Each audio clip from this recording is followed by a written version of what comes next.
आगे बढ़ते हैं। चुनावी मौसम आते ही विपक्षी नेताओं के विवादित बयानों का सिलसिला शुरू हो गया है। विवादित बयानों की फहरिस्त में सबसे आगे कांग्रेस नेता मणिशंकर अय्यर ने बाजी मारी है। कांग्रेस के अय्यर की माने तो 2014 के बाद से भारत अमेरिका का गुलाम हो गया है।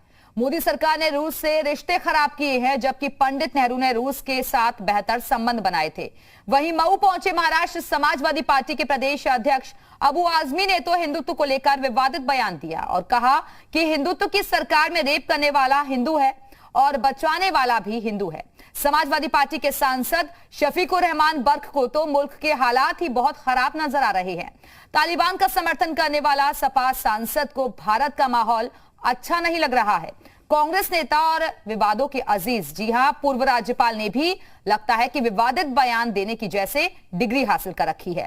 केंद्र की मोदी और यूपी की योगी सरकार को लेकर आपत्तिजनक बयान दिया है और कहा है कि मोदी योगी की सरकार को गहरे गड्ढे में दफन कर देना चाहिए।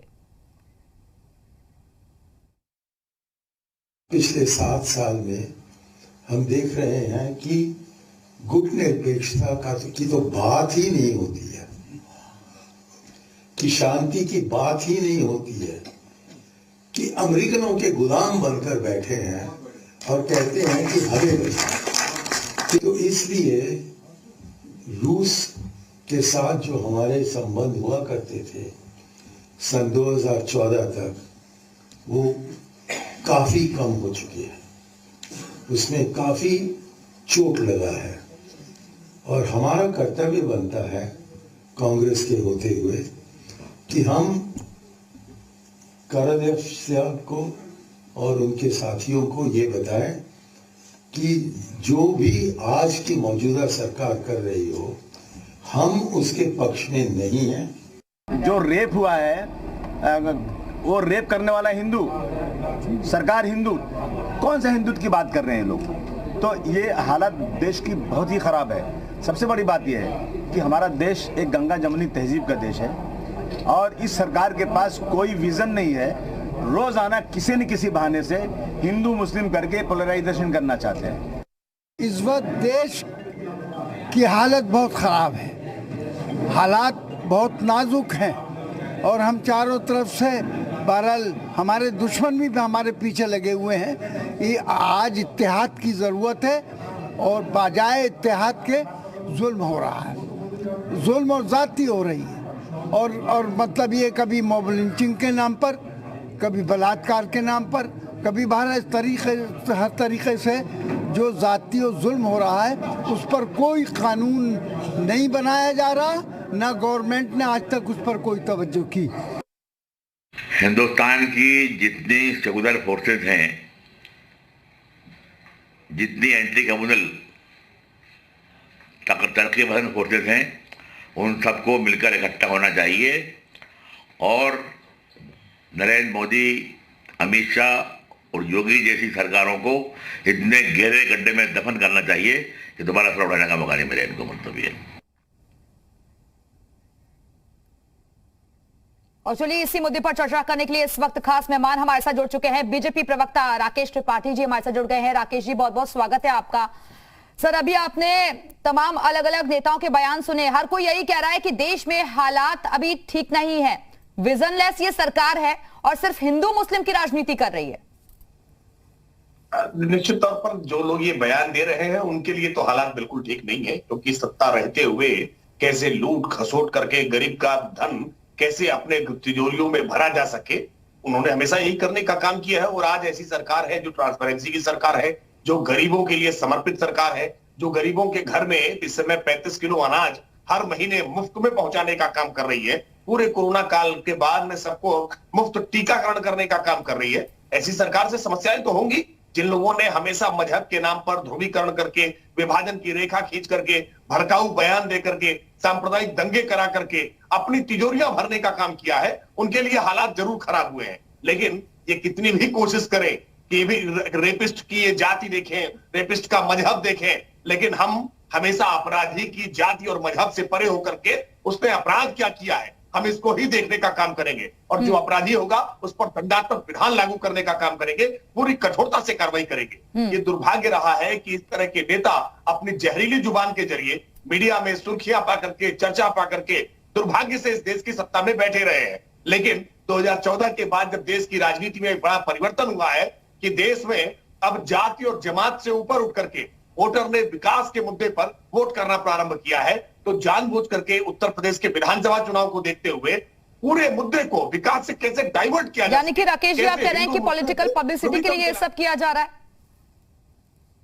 100% ये चाहते हैं कि आज ये चर्चा ना होने पाए कि उत्तर प्रदेश में कैसे 42 लाख लोगों को प्रधानमंत्री आवास योजना के तहत आवास मिल गया है, इसकी चर्चा ना होने पाए। ये चाहते हैं कि आज उत्तर प्रदेश के गांवों में 18 घंटे जो बिजली मिल रही है इस पर चर्चा ना होने पाए। ये चाहते हैं कि 7 रुपए 55 पैसे की जो पर यूनिट बिजली जो किसानों को आज 1 रुपए 25 पैसे में पर यूनिट मिल रही है उसकी चर्चा ना होने पाए। ये चाहते हैं कि ठंड के मौसम में शीतलहरी लग जाने से किसानों की मौत हो जाया करती थी, क्योंकि उन्हें रात में खेतों में पानी लगाने जाना पड़ता था और जब पानी लगाने पहुंचते थे तो तब तक लाइट चली जाती थी। आज दिन में हम लाइट देने का काम कर रहे हैं, तो किसानों की इस खुशहाली पर चर्चा ना होने पाए, इसलिए जानबूझ करके विभाजनकारी रेखाएं खींचना चाहते हैं। ये चाहते हैं कि कहीं योगी आदित्यनाथ जी की सरकार किसानों के बीच में ये याद न दिला पाए कि 86 लाख किसानों का 36,000 करोड़ रुपए का।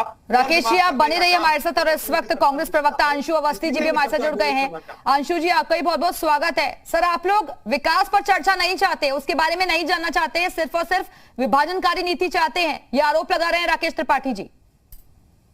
देखिए, अगर आप पिछले 7 साल से देखें तो रोजगार और विकास के मुद्दे पर अगर कोई बात कर रहा है तो वो आदरणीय राहुल गांधी जी कर रहे हैं, श्रीमती प्रियंका गांधी जी कर रही।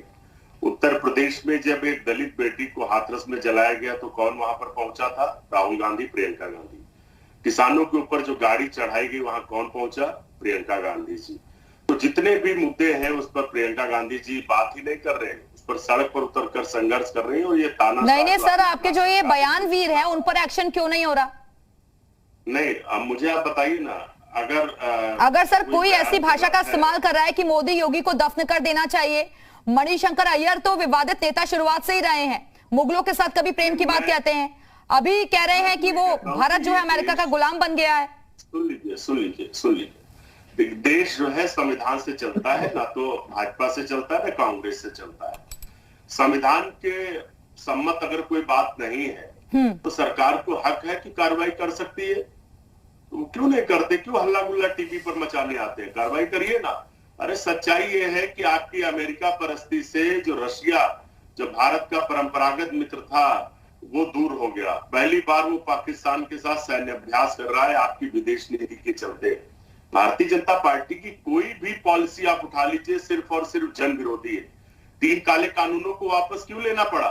क्योंकि वो कानून किसानों के लिए नहीं, उद्योगपतियों के लिए बनाए गए थे।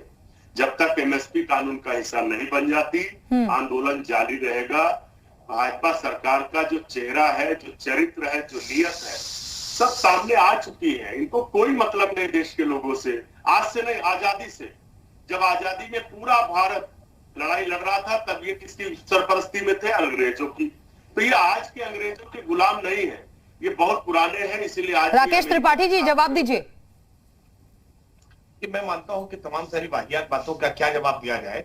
जो एक परिवार की गुलामी से उबर नहीं पा रहे, वो किस गुलामी की बात कर रहे हैं? इनकी मानसिकता गुलाम हो गई है।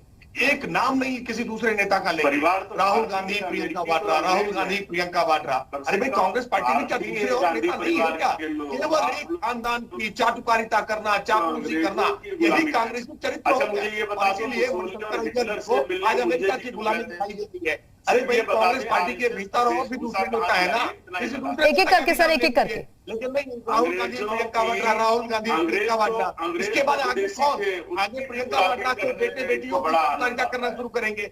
एक परिवार के आधार पर गुलामी करना कांग्रेसियों को छोड़ना चाहिए। जो सच है उसको स्वीकारना चाहिए, जो गलत है उसको कहना जब तक शुरू नहीं करेंगे तो उत्तर प्रदेश में एक सांसद बचे हैं, 5 विधायक नहीं बचे हैं। यही दुर्दशा उत्तर प्रदेश में होने वाली है। अंशु अवस्थी जी, लेकिन हिंदुत्व से दिक्कत क्या है आप लोगों को? किसने अंग्रेजों, किसने हिंदुत्व से क्या दिक्कत है सर? और अंग्रेजों का ये देश जानता है। ठीक है राकेश जी, अंशु जी बोलिए। मैं जवाब देता हूँ। देखिए, भाजपा और कांग्रेस के हिंदुत्व में फर्क है। इनका हिंदुत्व किसकी तरफ है? उद्योगपतियों की तरफ है। कांग्रेस का हिंदुज्म सीधे तौर पे देश के आम आदमी के लिए। कांग्रेस सरकार में अगर 72,000 करोड़ रुपया माफ हुआ तो वो आम आदमी का, किसान का माफ हुआ, गरीब का माफ हुआ।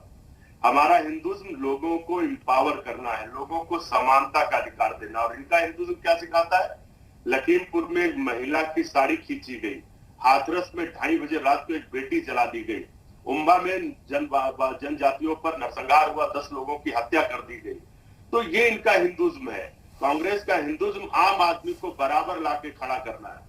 तो भारतीय जनता पार्टी का चरित्र बिल्कुल साफ है।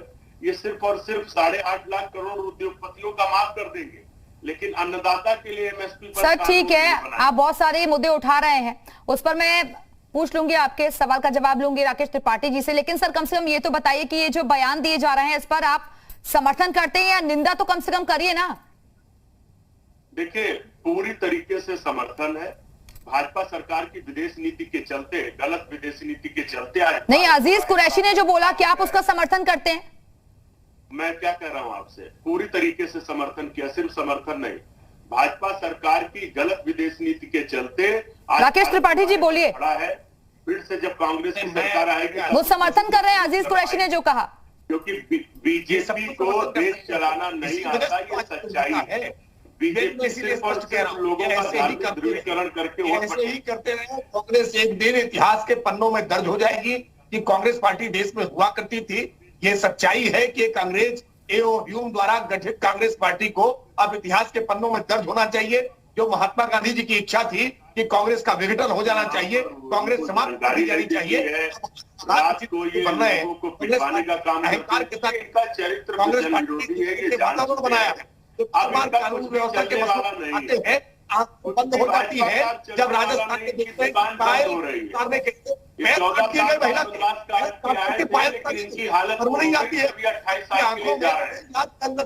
लिए राजस्थान में, मध्य प्रदेश के छत्तीसगढ़ में, महाराष्ट्र में जब घटनाएं होती हैं, मध्य प्रदेश में जब आपकी सरकार थी तब जो कानून व्यवस्था की घटनाएं हुई, उन घटनाओं पर मौन हो जाते हैं। केवल उत्तर प्रदेश में कानून व्यवस्था की घटना आपको दिखाई पड़ती है।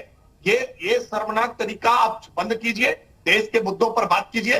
क्या ये सच नहीं है कि आज किसानों को अंशु जी अगर लड़ना है तो मुद्दों पर बात करिए ना, ये ऐसी बयानबाजी से क्या होगा? मुद्दों पर ही तो बात कर रहे हैं, हम तो मुद्दों पर ही बात कर रहे हैं। हमने तो कहा ना आपसे कि उत्तर प्रदेश में हालत खराब है। अगर उत्तर प्रदेश में हम बैठे हैं और उत्तर प्रदेश के विषय में बात कर रहा, तो हम मध्य प्रदेश की, महाराष्ट्र की बात वहां उनके भाजपा के नेता करेंगे। नहीं, राकेश जी कह रहे हैं ना कि जहां जहां पर बीजेपी की सरकार है वहीं पर आपको ऐसे चीजें नजर आती हैं, जहां कांग्रेस की सरकार है वहां कुछ नहीं है, वहां सब कुछ ठीक ठाक चल रहा है। इसका मतलब तो यही हुआ। नजर आना एक अलग चीज होती है। इस तरीके की आपने स्वीकार कर रहे हैं क्या कि प्रियंका वाड्रा और राहुल गांधी केवल यूपी के नेता हैं? उनको केवल यूपी राज्य बताइए जहां एक दलित बेटी को 2:30 बजे रात को जलाया गया। मुझे आप दूसरा राज्य कोई बताइए, कोई दूसरा राकेश जी बता दे।